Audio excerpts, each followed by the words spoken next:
And from having mapped out literally everything I could find in the diet world to see what has worked, coming back to the center point now of using your body's indications of temperature and pulse, which is foundational biometric feedback that never lies, not like thoughts, feelings, and ideas, can be shaped by perspectives, and those perspectives lead you to make decisions that aren't necessarily empirical.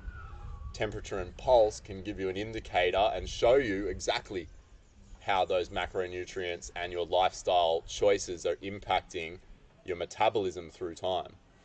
Metabolism became really the focus of my efforts, and working with temperature and pulse to keep those temperatures and pulses in an optimal range where you're producing a lot of energy, because that's what we want for our life. Mm-hmm. What happens if a human goes too hot or too cold? Bad things. Bad things, yeah? So too cold, we die. Mm-hmm. Too hot, we die. But if we're moving towards too cold and we live in the zone before too cold death. Yeah. But we live in the zone between getting towards too cold. Then we're living in a state of energy conservation.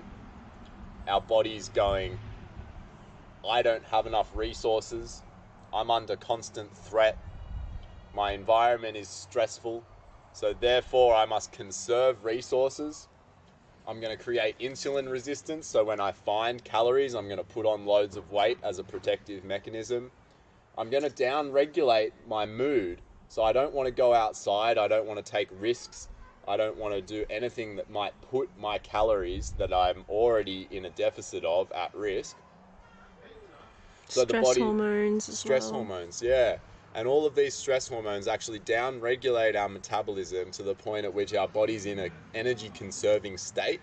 And that energy-conserving state can be reflected in our physical energy, our emotional energy, our energy in relationships.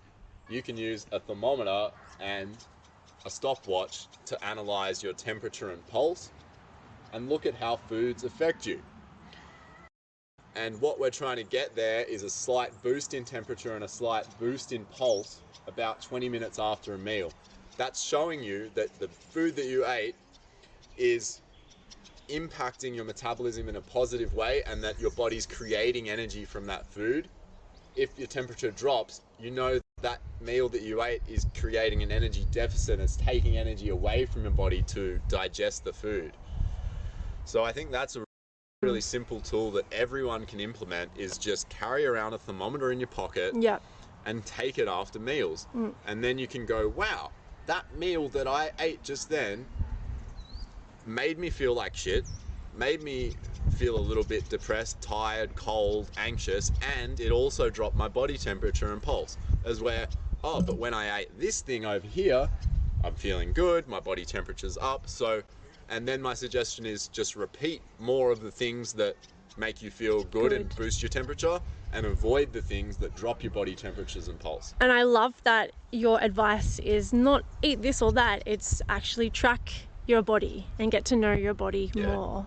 Maybe even having a food journal as well. And I've had clients that they drink a goat milk smoothie with raw liver and an egg and a tablespoon of honey, and they get crazy temperature boosts out of that, like 0.5 degrees Celsius every time. I'm like, repeat that, go nuts. But then after 2 months, that same meal stopped working.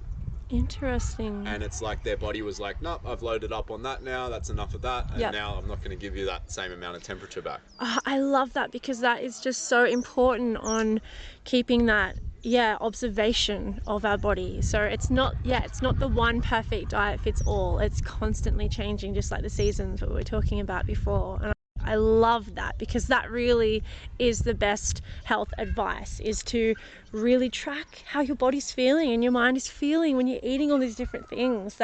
Because then that gives you an empowered relationship as well with how you're feeling and your energy levels, so you can understand, okay, that meal actually made me feel not very good, and so do something about it. And that's like an amazing trajectory to be walking on.